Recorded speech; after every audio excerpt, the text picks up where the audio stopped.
یک جوان نزد حضرت سلیمان آمد. گفت سلیمان گفت از تو یک خواهش دارم. وقتی که میگد این جوان داخل خانه سلیمان شده بود، نزد پهلوی سلیمان میگد عزرائیل برای زیارت سلیمان آمده بود. وقتی این جوان داخل شد و نزد سلیمان نشست و این عزرائیل میگد به این جوان چنان به یک شدت سخت نگاه کرد و بعد زمان رخصت از سلیمان گرفت و گفت من بدتر تر زیارت میکنم و میگه عزرائیل ناپدید شد. این جوان میگه با سلیمان گفت این گفت بر من بسیار با یک شدت سخت نگاه کرد که در وجود من لرزه و ترس پیدا شد. سلیمان گفت من یک خواهش دارم. من گفت شهر خیتای میرم، به نیت تجارت رفته ایستادم، همین باد امر کن که مرا برده بر همونجا برساند. زمانهای سلیمان خداوند میگوید در قرآن که تمام باد، تمام شمال، تمام جین و پری و دیو همه در زیر همین اطاعت سلیمان بود. میگد حضرت سلیمان امر کرد باد را، مثل که امروز خیلی که یک سمالیات یک آدم به یک جای دیگه برده میرساند، این کار باد هم همین بود که انسان هم میگرفت بر کدام مکانی که میخواست برده میرسانید. میگه این جوان گرفت برده در شهر چین همون خیتای رسانید و گشته آمد و در زمان میگه عزرائیل نزد سلیمان حاضر شد. سلیمان میگه پرسانش کردم عزرائیل این جوان چی اینقدر تو به شدت نگاه کردی؟ میگه عزرائیل گفت من در حیرت ماندم، مرا خداوند روان کرده و بهر ان همین جوان که جان ای را تو در خیتای بگیر. وقتی من نزد تو آمدم ای را دیدم، در حیرت ماندم که آخر باید جان ای را خداوند امر کرده و در خیتای بگیر، این در اینجا هست. لکن امر خدا که بود من در خیتای رسیدم، به مجرد که در اونجا ایستادم باد همین جوان را به پیش من آورد، من جانش در همون موضع گرفتم، پس گشته پیش تو آمدم. بین این همون آیتی هست که این تکون یدرکم الموت، در کجایی که نباشد شما مرگ شما را البته مییابد. ولا تدری نفس به ای ارض تموت، در کدام سرزمین شما جان تسلیم میکنید شما این نمیدانید. این جوان اگر میدانست که جان او را در همون چین میگیرند، او به چین حرکت نمیکرد، همون نزد پدر مادر خود میستاد. لکن انسان نمیداند خود به پیش عجل دوان چکار میکند؟ میرود. یک جوان دیگر بود میگد دائما دعا میکرد اللهم اغفر لی ولی ملک الشمس، خدایا مرا و ملائکه آفتاب را خدایا مغفرت کن.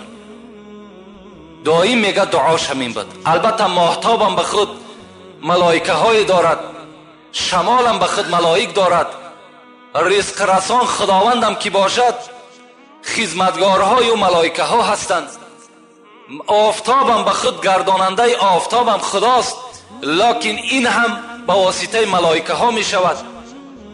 میگه دائم دعا میکرد که خدایا مرا و همین ملائکه‌ای که وابسته به همین آفتاب است همین را مغفرت کن. دائم میگه دعاش همین بود. باره میگه همین جوان دعا کرد که ای خداوند همون ملائکه آفتاب چی خوب میشود که مرا به نزد خود برد تا که من از همون بالا یک عالم زیبایی تر نظر کنم. میگد این جوان ملائکه همون آفتاب امر کرد، فرمان داد خداوند که این جوان دائم در حق تو دعاگو هست و این مطلبش همین است، من بنده خدا هیچگاه ناامید نمی کنم. این جوان گو به نزد خودت بیار. این صاحب دقایق میگوید، میگد وقتی که ملائکه آفتاب میگد راز دل این جوان اجرا کرد و آوردش میگد بر بالای همان آفتاب، این جوان میگد از این ملائکه آفتاب پرسان کرد که ای ملائکه آفتاب چی خوب میشود که رفته همین عمر مرا پرسان کنی که چی مقدارش مانده است. میگد این ملائک نزد همون ملائک صاحب امین موت ملک الموت آمد و گفت فلانی جوان گفت عمرش چند باقی مانده است؟ گفت و عمرش گفت بسیار طولانی است، بسیار دراز است.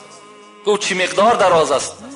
گفت اگر تا وقتی که همون جوان آمده در همون کرسی تو نشیند جان او را خدا قبض نمیکند. این ملائک میگه گفت الحال در کرسی من نشسته است. گفت نماینده های من خود جان او را قبض کردن. بین نماینده های من جان او را الحال قبض کردن. یعنی خداوند ببین که دعا میکنی خود بر جایی که مرگ لازم است به همون موضع میره، در همون جا جان تو را میگیرن. یک سحر از برنامه شارقه که 1 ساعت موعظه میکنن با زبان فارسی، در همون جا یک مرد یک عجیب حکایه کردن، اونم میخوام همین باعث موضوع ما و شماست. میگد این حادثه در من رخ داد. یک روز میگد من به طرف ریاض میگد بلیت سمالیات داشتم، خواستم که طرف پایتخت همون ریاض برم. در همین حالت میگد یک برادر قدردان داشتم نزد من آمد گفت همین بلیتی که تو داری همین را بر بلیت من عوض کن، بلیت من 2 ساعت بعد است، من بسیار مشغولم، یک کار دارم که بی نهایت ضرور است، التماس همین را عوض کن. میگه آمده عوض کردیم، او کس در جای من رفت، من بلیتی او را خریدم. وقتی اونا پرواز کردن میگه در نیمه راه بودن که سمالیات چون ترکیش شید. بین سمالیاتی اونها گفت ترکیش شید، همین بلیتی که من در همون باید که پرواز میکردم همین آمد، آدم آمد از من زاره و تولاقتی همین بلیت از من خرید که من سراستیمتر هستم، من کار دارم، من مشغول هستم. مرگ بین چگونه میکشه انسانه. رفت میگه در بین ترکیش شد، اونا همگی همه هلاک شدن، من در قدرت خداوند باز هم تسلیم تر شدم.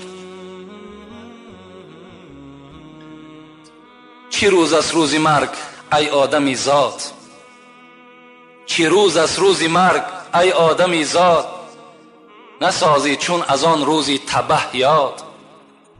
چرا در غصه آن غم نسوزی که چشمی خود به سقف خانه دوزی. نفس در غرغره حال دیگرگون، تو دانی و خدا حال ای جگرخون. غمی جان خوردمی ای غفلت آهنگ، مزن در شیشه ایمان خود سنگ. حضرت مولوی میگوید دائما در یاد مرگ باشید، مرگ هیچگاه از پیش چشمتان دور نبینید. رسول اکرم حدیث را میگوید که خرج رسول الله صلی الله علیه و سلم الی المسجد، یک روز پیغمبر خدا به سوی مسجد میگه میرفت، فاذا قوم یتحدثون و یضحکون، نگاه کرد که همه امتش در قد راه یک جمعیت کلان شدند و چی مسئله را بلند بلند گپ میزنند و یضحکون میخندند. رسول اکرم میگه نزدیک شد گفت اذکروا الموت، گفت ای مردم، گفت اینقدر بلند گپ میزنین، اینقدر بلند میخندین، اذکروا الموت، موت یاد کنین، مرگ یاد آوری کنین. اذکروا هازم اللذات، شما ذکر کنین، یادآوری کنین همان چیزی را که لذت نعمت ها را میشکند، یعنی الموت، موت بسیار ذکر کنین. شما نخندین، لو تعلمون ما اعلمو. در دوام چی گفتن پیغمبر؟ اگر گفتن شما ای قوم میدانستین آن را که من میدانم، لبکیتم کثیرا لضحکتم قلیلا. اگر شما آن چیزی را که من میدانم میدانستین، هر آینه شما گریه را بسیار میکردین و خنده را کم میکردین. آن چیزی را که من میدانم.